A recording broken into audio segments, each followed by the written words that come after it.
Vamos ver aqui no Lucas, para completar a mensagem do filho pródigo, nós vamos fazer uma reflexão apenas sobre um momento que ele se levanta.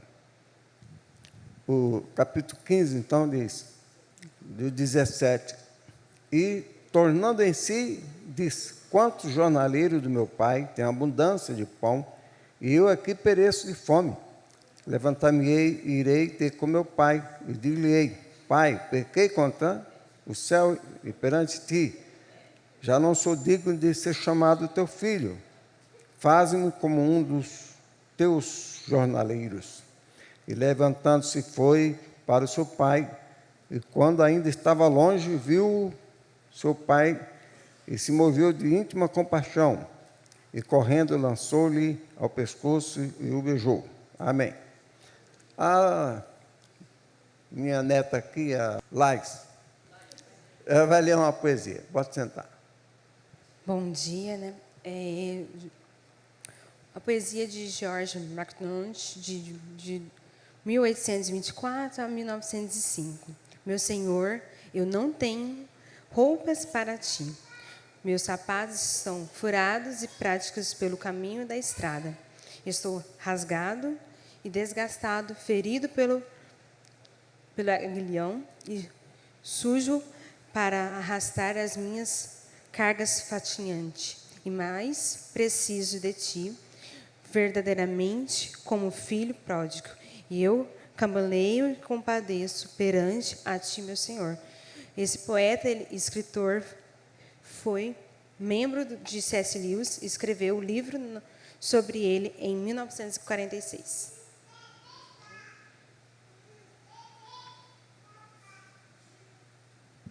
Amém. Então, aqui está essa poesia, ele fez meditando na situação do filho pródigo. Né? Cambaleio e compareço perante ti, meu Senhor, em 1946. Ele foi o mentor do C.S. Lewis, o George MacDonald. Amém. Pai, graças te damos por esta manhã, em nome de Jesus. Amém. Então, o tema de hoje, podemos dizer que é caindo em si. É um momento importante na vida da pessoa. Essa parábola, ela, na verdade, são 3 histórias que Jesus conta, mas o objetivo é um só. É apontar a importância do homem, a importância da família de Deus. Então, ele começa com a parábola da ovelha, depois passa para a parábola da moeda perdida e do filho. Todas as coisas são muito importantes, e devem ser salvas. Mas é sério perder uma ovelha naquele tempo. E era mais sério ainda perder os recursos, a moeda, o dinheiro. E pior de tudo era perder um filho.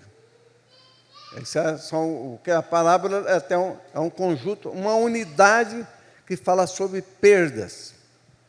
Esse é outro ponto de vista sobre a parábola do filho pródigo. Mas agora é sob o ponto de vista de um conjunto de parábolas que tem um só objetivo: mostrar as perdas. E a proporção das perdas. Qual era a perda mais importante? Mais assim, digamos, triste, mais a perda que causava maior prejuízo. Então, esse jovem, ele passou por esse paradoxo da vida, de ficar alegre com as coisas. Ele gastou tudo, né? Então, o jovem passou por isso. O Provérbio 21, 17 diz que de Deus pertence o vinho e o azeite. Mas, quando vem de Deus, quando está tudo bem. Mas se a pessoa busca isso sem Deus, isso se transforma num vício. E a pessoa fica perdida. São as mesmas coisas. Mas, se você está na presença de Deus, então, como diz o provérbio, ele diz o quê? Aquele que ama o prazer será um homem pobre. Aquele que ama o vinho e o azeite não enriquecerá. Quer dizer, o vinho e o azeite eram símbolos de felicidade. Não era proibido. Mas sem Deus era um vício. Com Deus era felicidade. São a mesma coisa. Depende de como a pessoa está desfrutando disso, né? Se ele busca isso como um fim em si mesmo, então aí é um vício e vai fazer ele mal. Mas se ele tem dentro da presença de Deus, é uma bênção, e a Bíblia diz que a riqueza, a felicidade pertence a Deus. Você tem aquelas duas coisas, o mais importante era vinho e azeite naquele tempo. Hoje é uma infinidade de bens, né? Que a pessoa sente bem, sente feliz. Quem tem um carro sente feliz, etc. Casa, etc. Todos os bens. Mas esses dois bens aqui eram os bens mais significativos daquela época: o vinho e o azeite. E o gado, a fazenda, etc. Só que depende da situação da pessoa. Então, depois disso, nós vamos ver primeira coisa sobre essa questão do rapaz, é a vida de aparência. Ele estava vivendo uma vida de aparência. No texto fala de azotia. Daí que veio esse título, filho pródigo. Que azotia era uma pessoa extravagante. Gastava tudo. Quer dizer, ele buscava gastar, como se o dinheiro caísse do céu. E ele não imaginava, né, nenhum perigo, achou que ia durar para sempre. E isso é uma história contada no mundo moderno, no nosso tempo, por o grande Gatsby, que era o filho pródigo americano que nunca se arrependeu. O Scott Fitzgerald escreveu em 1925 esse livro. A história de um rapaz que sai de casa e o pai diz para ele: olha, você tem toda a vantagem que nenhum rapaz tem. Você tem educação, tem um bom recurso, cuide bem da vida, não vai fazer grande, né, extravagância e perder tudo. Mas ele não segue o conselho do pai, ele sai gastando tudo. Em 1925, era a época do crime organizado, grande euforia americana, prosperidade abundante, carro correndo pelas pistas, e era aquela euforia. E em 24 de outubro de 1929, 4 anos depois, veio o crash na Bolsa Americana, no Wall Street, 1925, 24 de outubro. E perderam tudo. Veio a pobreza e a miséria. A mesma coisa aconteceu nesse exemplo. O rapaz estava tudo bem, mas de repente veio uma fome, um crash na bolsa daquele tempo, um crash na economia, e tudo que ele tinha perdeu valor. Então Jesus conta as parábolas da ovelha perdida, perde 1/10, a dracma, né? A ovelha perdida significava a pessoa que estava na igreja, e Jesus deu a vida pela ovelha perdida. Depois a moeda dá 10%. E o outro, o filho perdido, perde 50%. Então a gente vê também a operação do Espírito Santo nas 3 parábolas. Na primeira aparece o pai que dá a vida pelas ovelhas, que é o bom pastor. Na segunda, aparece a mulher com a vassoura, varrendo, que é o Espírito Santo, varrendo na igreja, procurando para salvar o perdido. E depois tem a terceira, o pai que busca salvar os perdidos. Então, o rapaz era um rapaz que gastou tudo pela azotia. A segunda coisa que tem que olhar para esse rapaz, uma coisa é a vida exterior, era a aparência. É o que foi o americano em 1924, o grande Gatsby, que é um filme milionário que só pensava em gastar, mais nada, e gastou tudo mesmo, e no fim ele fica boiando na piscina, né? É o filho dele. E nunca se arrependeu, não tinha nenhuma intenção disso, a história conta. E a vida, essa é a vida aparente. dele. E depois tinha a vida interior dele. Porque, a despeito de tudo que ele passou, dele ser uma pessoa que foi respeitoso, mas ele tinha uma vida interior. Mostra que você vê a pessoa, às vezes, parece que é recuperável, mas ele tem uma pré-consciência. Aquilo que elaborava os seus pensamentos, as suas determinações e tal, como é que ele ia fazer da vida. E ele aprendeu a importância de valorizar a esperança, mas não subestimar a realidade. Chegou então um momento em que ele ficou vendo a realidade e tomou uma atitude diante da realidade. Ele ficou pensando nos ensinamentos que ele ouvia, muitos provérbios. O judeu vivia em função da filosofia do provérbio, da boa educação. Então ele via que a esperança é muito importante, mas ele tinha que ver a realidade. A realidade ali não estava condizente com o que ele estava conduzindo a vida. Ele estava levando uma vida de azotia, de gastança, né? Abundância de vinho e de azeite, gastando tudo, e no fim, de repente, ele enfiou a mão no bolso, não tinha mais nada. Ele faliu. E quando ele foi à falência, ele falou, bom, e agora? Por isso que esse George MacDonald, ele falou, estou rasgado e desgastado, ferido pelo aguilhão. Ele estava pensando no filho pródigo. Meu Senhor, eu preciso de ti. Não tenho roupas, meus sapatos estão furados, partidos, estou sujo, se arrastando no caminho, cambaleio, quer dizer, estava no fim. Isso é um exemplo para nós olharmos, para nós vigiarmos e olharmos, às vezes, situações ao nosso redor. Pessoas que estão assim, né? Que estão descuidadas com a vida. É preciso, às vezes, dar um toque. Olha, cuidado se você não está procedendo como um pródigo.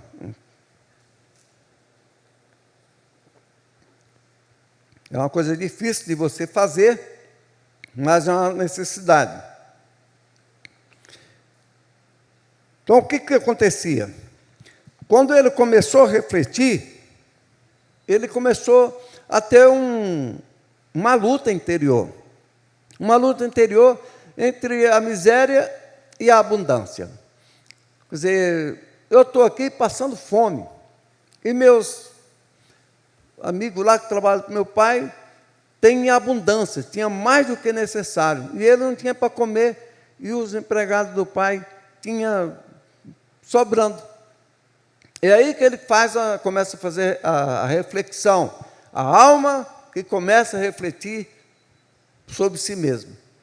É o primeiro passo para a pessoa mudar, quando a pessoa percebe nele mesmo, o que está acontecendo? Eu estou perdendo tudo, eu estou chegando ao fim.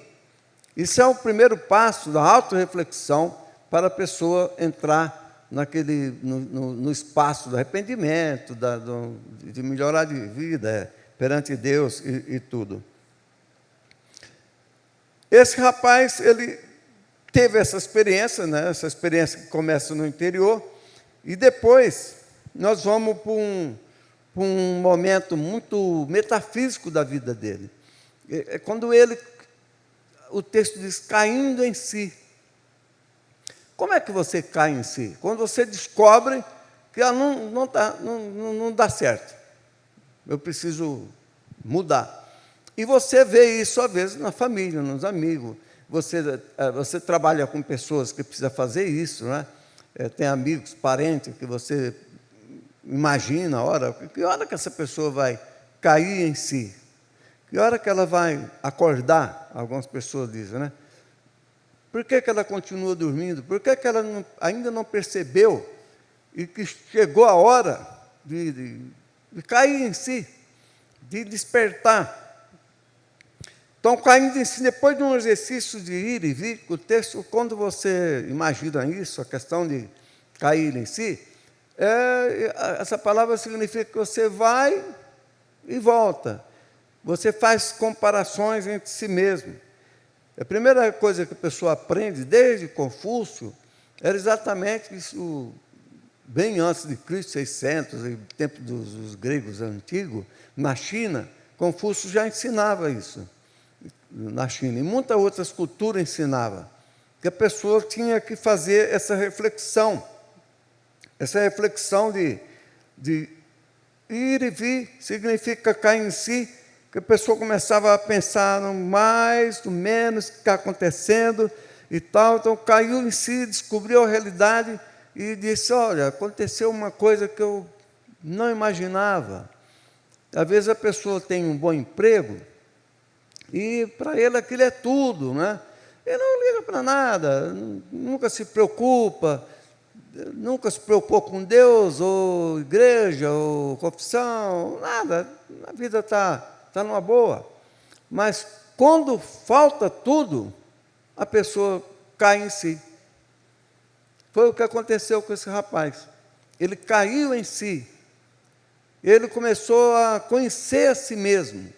Ele olhou para o espelho e fez uma oração igual disse George MacDonald. Ele olhou e falou assim, onde eu estou? O que eu fiz? Que estupidez! Como é que eu cheguei até aqui? Isso é uma lição, porque às vezes você fica pensando, às vezes você passa por crise semelhante, às vezes você passa por uma pequena azotia da vida, né? Não completamente, que nem esse rapaz, nem que nem o Gatsby do Scott Fitzgerald, de 1925, mas você fala assim, epa, o que aconteceu? Com a fração de pródigo, às vezes acontece, ou está agarrado na sua vida, está pregnado na sua alma, está te iludindo num emprego na multinacional, te fez ficar arrogante. Muita gente trabalha na multinacional e acha que, pronto, acabou meus problemas. Eu tinha um amigo que chegou para mim, ele da Metodista do Brasil, e a filha dele passou num concurso do Banespa. Um dia ele chegou e falou para mim, olha, para minha filha acabou os problemas. Eu falei, por quê? Ela passou num concurso do Banespa. Eu falei, mas ela entrou no reino dos céus? Não, não é isso. Eu falei, então, porque isso aí, o provérbio diz que a coroa não dura para sempre. Passa. E o Banespa, de fato, nem virou mais nada, né? Então, a pessoa, é uma ilusão. Você olha a parábola do filho pródigo e você não tem nada a ver comigo. Isso é coisa do primeiro século. Ele era estúpido. Hoje nós somos muito modernos, nós somos muito inteligentes, não tem nada a ver comigo, né? Mas tem. Às vezes não tem com você diretamente, não tem com seu neto, tem com seu filho, tem com um amigo próximo seu. Quantas vezes você já viu isso? A pessoa fazer um concurso público, diz assim, olha, passei num concurso público, sou professora da rede municipal de ensino, agora minha vida está resolvida. E às vezes não está. Qualquer crise acaba com tudo isso. O grande Gatsby estava realmente satisfeito da vida no século XX, né, XIX. E ele disse, olha, a vida está uma maravilha. Ninguém via o abismo logo adiante. Faltava 4 anos para desabar tudo. E estava tudo uma maravilha. Todo mundo gastando, comprando carro, passeando, e namorando, e casando, e baile, festa. Quando terminava as festas, eram aquelas mansões cheias de garrafa, de coisa, aquele lixo, né, demonstrava riqueza, e as pessoas, todo mundo iludido. Quando veio, foi como um tsunami. Aquele jovem também foi alcançado por um tsunami. Veio uma grande fome, uma crise financeira. Ele não investiu em banco, não fez nada. Ele pegou o dinheiro, Jesus dizia, investe no banco o teu dinheiro, aplica no mercado. Mas ele não fez nada, ele pegou o dinheiro gastou. Quando ele enfiou a mão no bolso, não tinha um centavo. Aí caiu em si. Né? Esse grande Gatsby, em 1925, não caiu em si.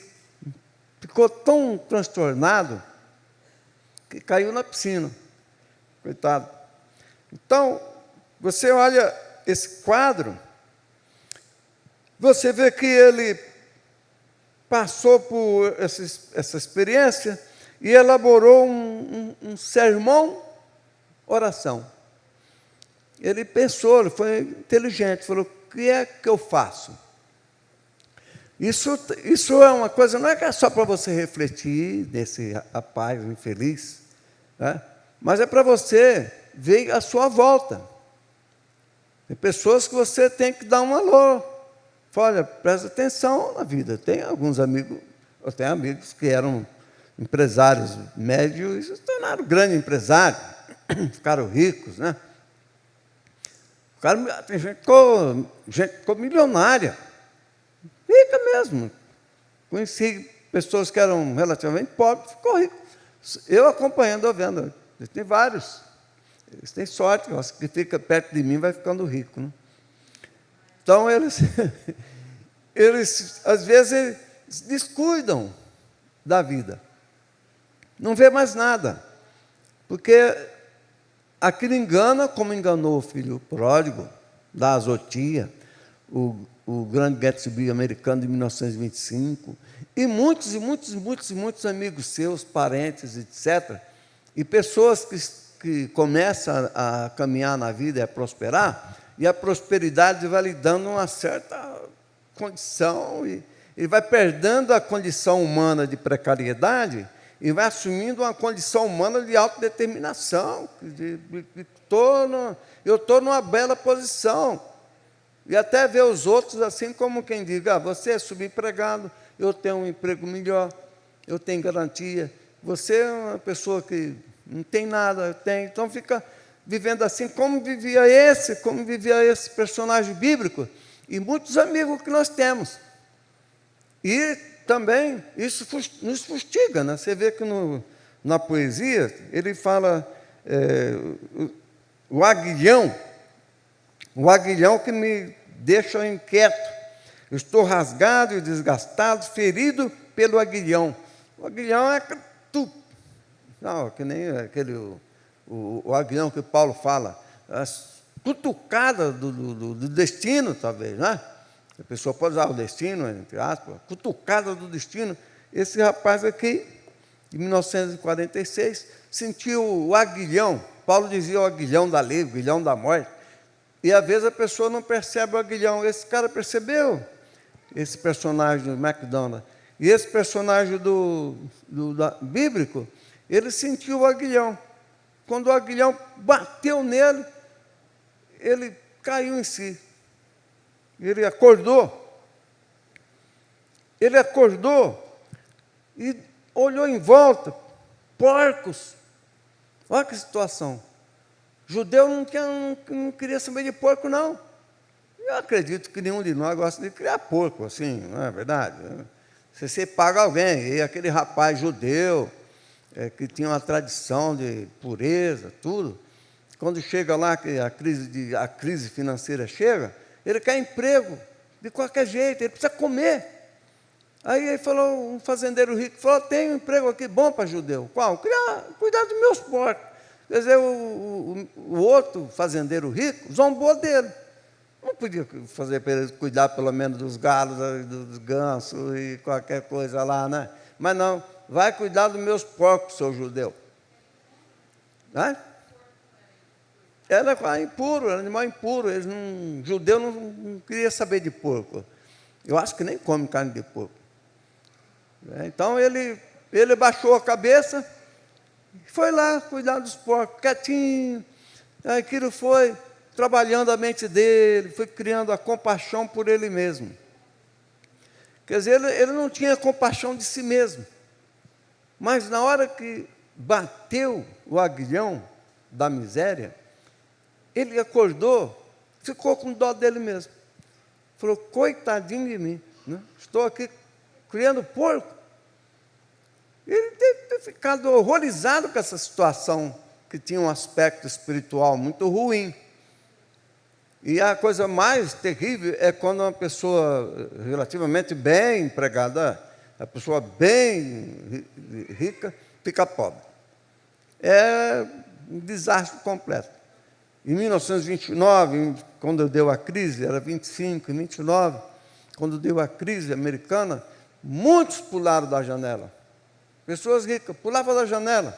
A angústia era tão grande, o desespero era tão grande, que perdeu o juízo, se matavam.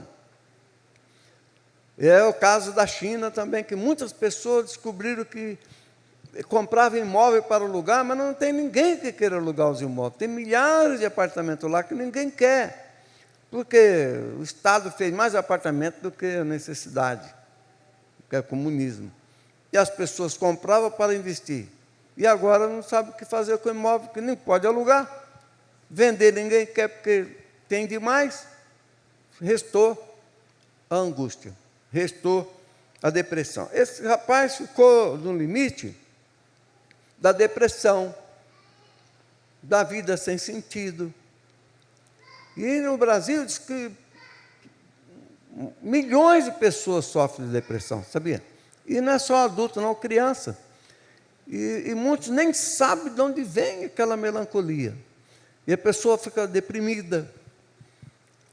Às vezes a pessoa fica deprimida, perde o emprego, a pessoa fica angustiada, não tem dinheiro para pagar as contas no fim do mês, fica angustiada. E quando tem, e ontem pede a Deus condições, quando Deus dá a condição, ele já fala assim, agora tchauzinho que eu estou na minha. Foi o que fez esses dois aqui, né? Não é mesmo? O Gatsby, o jovem, e parte de nós tem uma tendência para ser azoto. Uma parte de nós tem essa ilusão de conseguir tudo, não precisar mais de nada, de ter alcançado o patamar e tal. E tem muitas pessoas que assim, são muito milionárias mesmo, e ficam imaginando que... teve um amigo que disse assim, para mim já está tudo resolvido. Só veio uma crisezinha lá e perdeu, ficou no limiar da miséria. Então, isso aí por isso é para a pessoa ficar atenta e estar sempre ligado a Deus. Esse rapaz, então, aqui, ele começou a fazer uma reflexão. Ele olhou e disse que direi. Vai ver que ele fez um discurso, não é? Ele elaborou um discurso de compaixão. Ele ficou compadecido dele mesmo, né?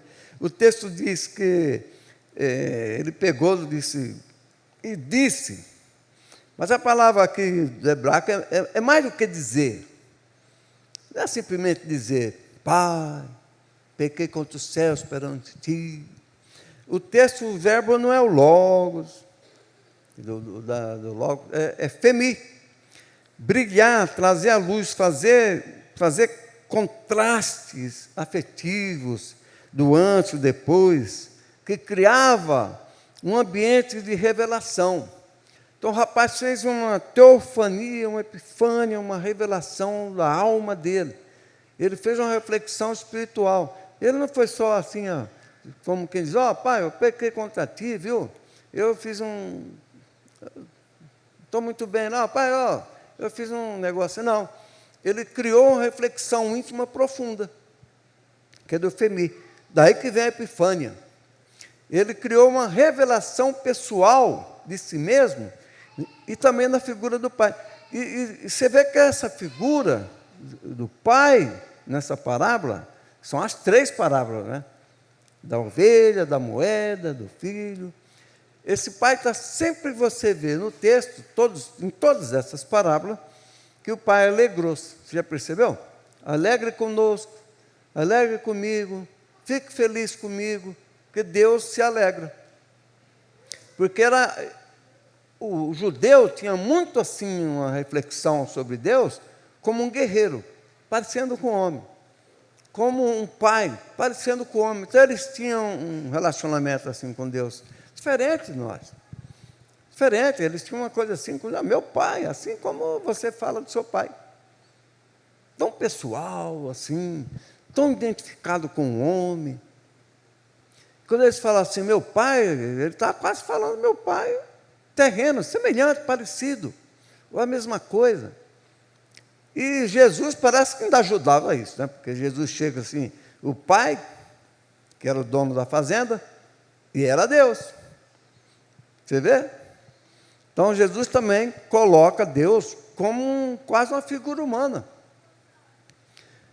E Jesus é filho de Deus e é uma figura humana. Então o filho da azotia, que é o filho extravagante, ele via Deus como uma figura assim, divina, humana.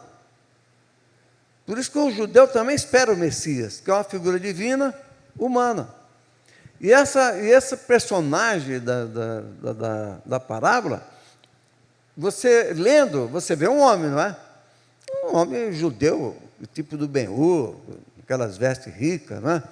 E tal. E você vê lá o filho, que tem uma semelhança com o pai. É tudo parecido com nós mesmos. Então ele começa a olhar, ele olha no espelho e faz o femi, ele cria uma epifânia, ele cria um relacionamento transcendente com o pai. Ele fala assim, levarei à luz, eu farei brilhar diante dele esse contraste. Ele criou o contraste dentro dele mesmo, de o antes e o depois. Ele se viu antes com as vestes ricas da fazenda, anel, de sinete, de tal, e abundância, não é? Ele até achou que podia fazer igual.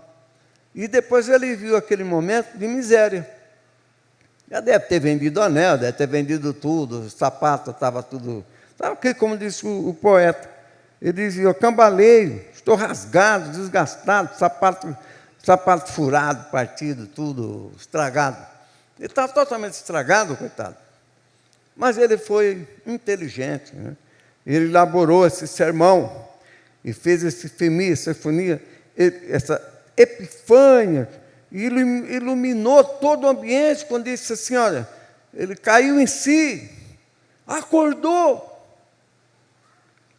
Isso é um momento extraordinário, é um momento metafísico da vida dele, é um momento da transcendência. Ele falou assim, olha, eu estou perdido, mas ele sentiu que foi achado. Foi uma coisa espiritual, ele percebeu, porque da forma que ele estava falando. Então ele caiu em si. Ele descobriu que aquela ilusão não dava mais. A quarta parte disso é que o texto fala que ele levantou-se. Esse verbo levantar, no Novo Testamento, é o mesmo para ressuscitar. Ele levantou-se da sepultura, da situação, ele levantou-se, que é o anistemi, levantou-se, que usa da ressurreição de Cristo, né? Olha que o pai disse que esse meu filho estava morto e foi ressuscitado. Então, o pai já tinha imaginado isso. E o filho ali, ele teve a experiência da ressurreição.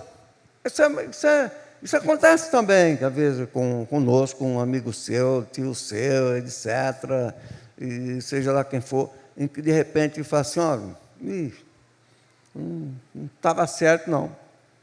E ressuscita.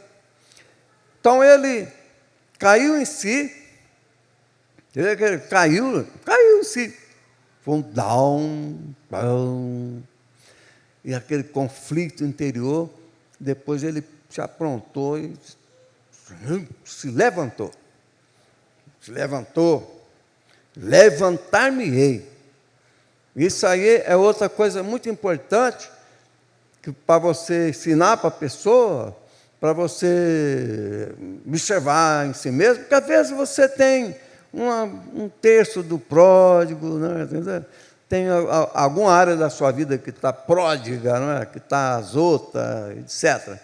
E você tem que fazer essa vigilância, não é só para, às vezes, a pessoa que você fala assim, azota é o milionário do meu patrão, né? Azota é aqueles caras muito ricos e tal. Às vezes você não tem muito não, mas tem lá um terço de azotia, não é mesmo? Um terço de pródigo, uma porcentagem de ovelha perdida, uma coisinha, um aspecto de moeda perdida, uma coisa. E o Espírito Santo varre. O Espírito Santo, você vê que tem ali a trindade em ação. Então, eventualmente, você pode entrar nesse campo estranho da ovelha perdida, da moeda e desse filho. Eventualmente, você se percebe e tem que dar um passo atrás, tem que fazer uma reflexão. E aquele levantou-se, ressuscitado, e foi na direção do Pai. Você faz uma ideia que quando a pessoa toma essa atitude, que ele fala assim, caio em si, levantar-me-ei, ali Deus já criou a cura. Mesmo antes de você chegar lá no destino. Levantar-me-ei. Então foi a jornada do ressuscitado. A primeira jornada é a jornada do perdido, é a jornada do ingrato, do azoto, da pessoa. Por isso que vem a questão do pródigo, do esbanjador, não é? A jornada do esbanjador, cheio de amigos, não é verdade? A Bíblia diz assim, toda pessoa que tem muito dinheiro e esbanja, tem muitos amigos, não é? Todo mundo fica em volta, todo mundo acha bonito, né? Porque o cidadão tem muito dinheiro, todo mundo acha bonito o que ele faz. Qualquer coisa, porque ele tem muito dinheiro. Então, acha bonito, engrandece, não é? Tem muito amigo. A Bíblia diz que se você tem muito amigo, é um perigo. Porque ninguém tem muito amigo, assim, incontáveis amigos. Você tem um número que você pode contar. O presidente da Argentina chegou numa entrevista e disse assim, eu não sou Roberto Carlos para ter 1 milhão de amigos. Eu não tenho 1 milhão de amigos. Ele está certo, ninguém tem 1 milhão de amigos. É impossível, é uma utopia. E esse milionário aqui, que estava ficando pobretão, ele achava que tinha 1 milhão de amigos. Quando ele olhou em volta, não tinha um. Já pensou? Ele é aquele lá da internet que tem 200 mil seguidores. Você pessoa que diz que tem 200 mil seguidores, e nenhum deles é amigo. Nenhum. Você tem lá 100 mil seguidores no internet, nenhum é teu amigo. Nenhum. Se você morrer, ele nem fica sabendo. Ele nem quer nem saber de você. Então, ele se sentiu sozinho. Então, esse verbo de se levantou, tem dimensões profundas. Ele significa que eu vou. E diz assim, eu estou viajando e eu vou até o fim, eu vou até a morte. Quando ele falou assim, levantar-me-ei e irei, não tinha nem o diabo ia impedir dele ir. Não tinha Satanás, não tinha nada mais, acabou o assunto. Ele ia mesmo. Levantar-me-ei e irei.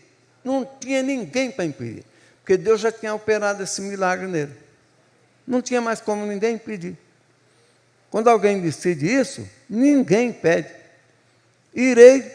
Se você não tem uma experiência assim, diz assim, eu vou, acabou o assunto. O diabo baixa a cabeça, enfia o rabo no meio das pernas e vai para o meio do mato. Acabou o assunto. Ele sabe que você não vai mudar. Ele pode fazer o que ele quiser. Pode pular, pode fazer o que quiser que você já decidiu. E Deus está nesse negócio. Amém. Aí ele passou por essa grande prova. Porque quando ele faz essa operação transcendental de si mesmo, de fazer esse conhecer a si mesmo, que vem desde Confúcio, né? Da antiguidade da China, é que Deus que deu sabedoria para esse povo antigo, né?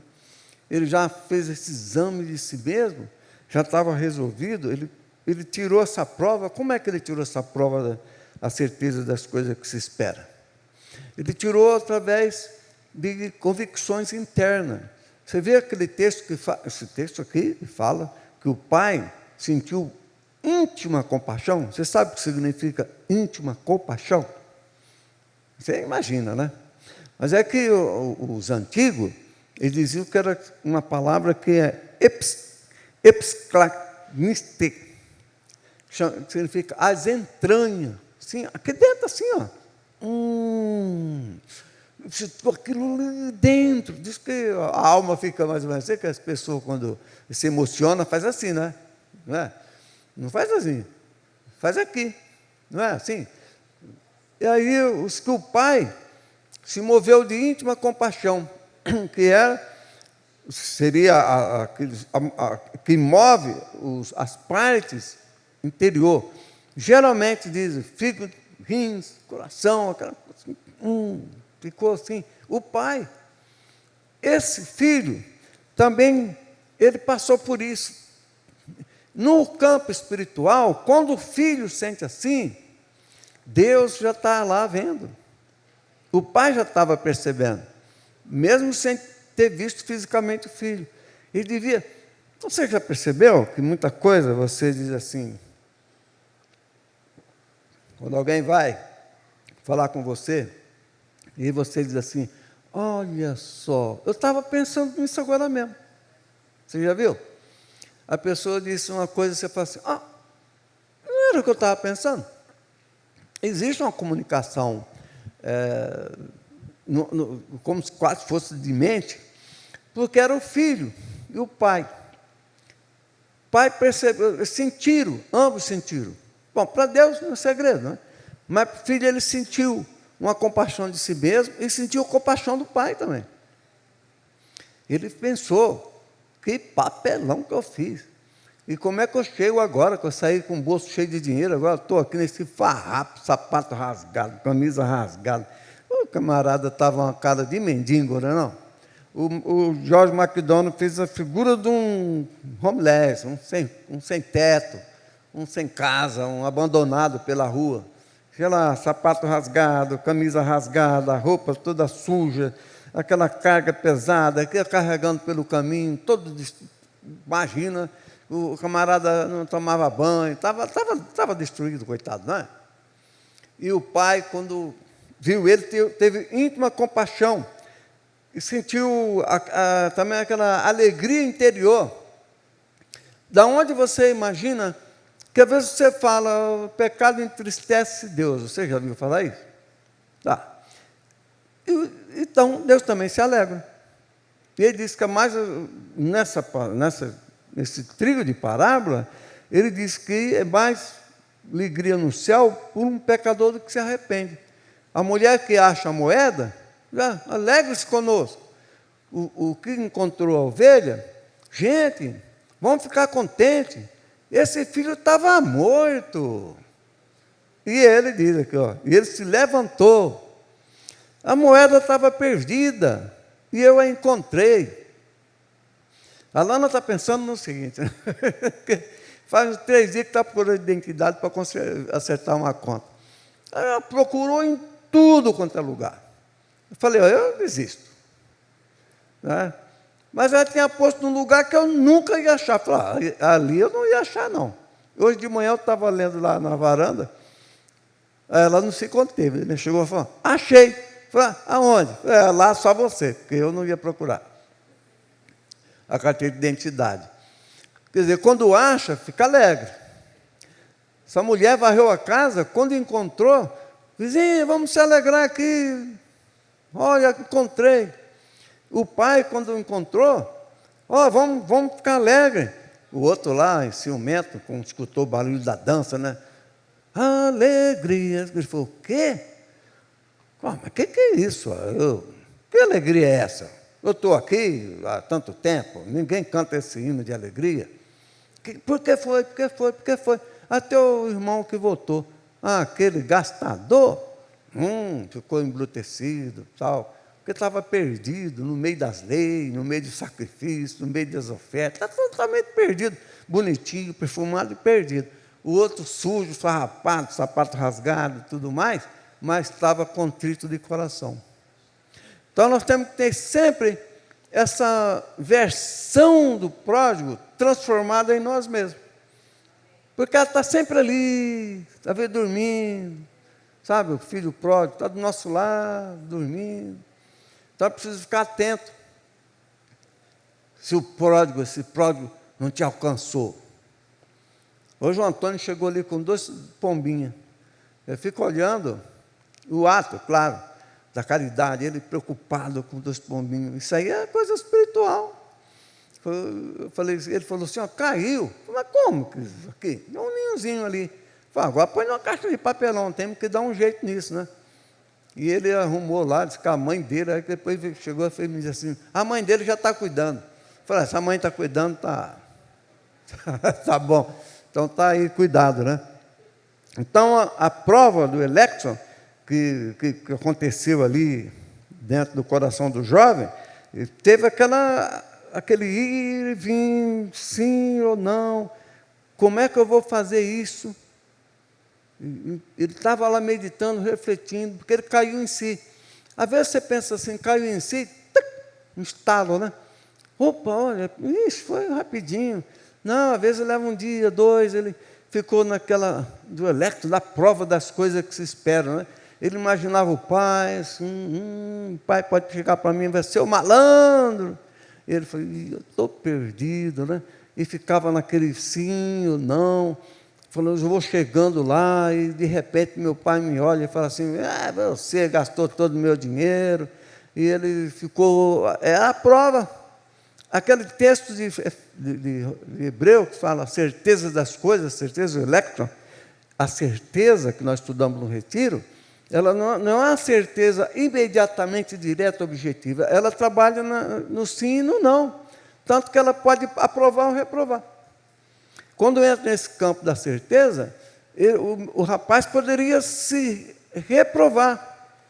Se ele imaginasse um Deus cruel, um pai cruel, falou, não vou lá não, chega lá, meu pai vai me mandar dar uns corretivos lá, e vai me correr comigo, vai mandar, cuidar da sua vida, seu bêbado, trapalhão, né?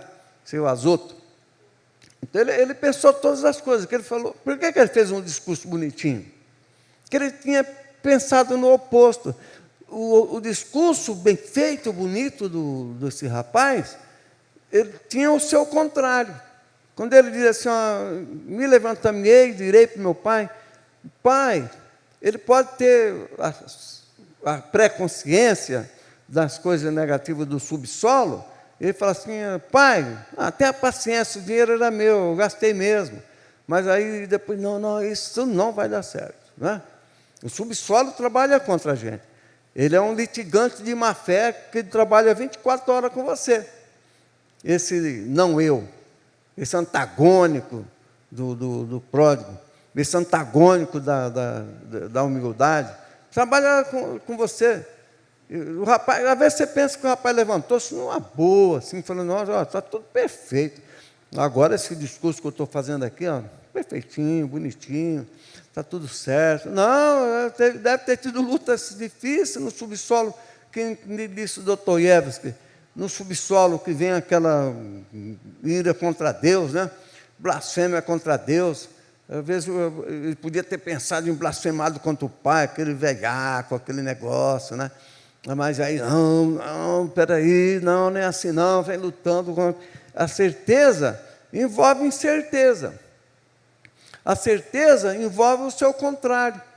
Ele não tinha uma certeza, sabe como a pessoa imagina, que foi uma moleza aquele discurso dele. Aquilo lá, tranquilo. Ele se levantou, pegou um bom dicionário de hebraico e falou, vou fazer um... Né, Mateus? Mateus está rindo. Aí fala assim, eu vou fazer esse discurso aqui, esse discurso está tão bem feito, que meu pai vai até chorar. E eu vou ficar lá mais um tempo, né? E quem sabe eu dou outra rasteira, né? ele estava ali, mas ele teve uma luta interior muito forte. Uma pessoa assim tem luta interior que nós nem imaginamos o que é. Do sim, do não, do Deus bom, mas não tão bom, do perdão, mas sei lá, da reconciliação, mas talvez não. A certeza envolve incerteza. A certeza, ela não está lá sozinha, tem o seu contrário, que no subsolo do Dostoiévski, que faz você pensar o contrário daquilo que você quer fazer. Mas o filho pródigo foi persistente. Depois ele levantou. Que coisa, né? A pessoa se levantar todo maltrapilho para ir falar com um rei, um tremendo de um homem, quase autoridade, rico lá. Falei, como é que eu chego lá, né? Como é que eu chego? Eu deve ter pensado 10 vezes, mas aí que está, que o pai tinha um coração, olha, aí está, é que Deus tem um coração muito bom, né? Aí você pensa Deus e fala coração, você não pensa Deus no ser humano, né? Parecendo, Davi pensava, Davi falava, Deus, o guerreiro herói. Que história é essa? Deus guerreiro herói. Você faz ideia? Como é que parecia o quê? Um guerreiro, um homem, né? Eles tinham muito essa coisa, o judeu. Achava normal isso aí. E digamos que Jesus até ajudou a pensar assim, porque disse, certo homem, e ele já dizia que esse certo homem tinha um filho, que de vez em quando esse filho dizia, o filho do homem. Jesus era o filho desse homem. O filho do homem, nós não costumamos dizer, assim com uma pessoa rica, aí você diz assim, é filho do homem, você não diz? Não é? Pô, de uma grande empresa, 10 mil funcionários, Ferrari para todo lado, que nem na Casa do Tecido, né? Daquela novela, né? Que a Alana está lendo, agora está faltando o livro 3, isso já saiu. Então o cidadão era milionário, riquíssimo.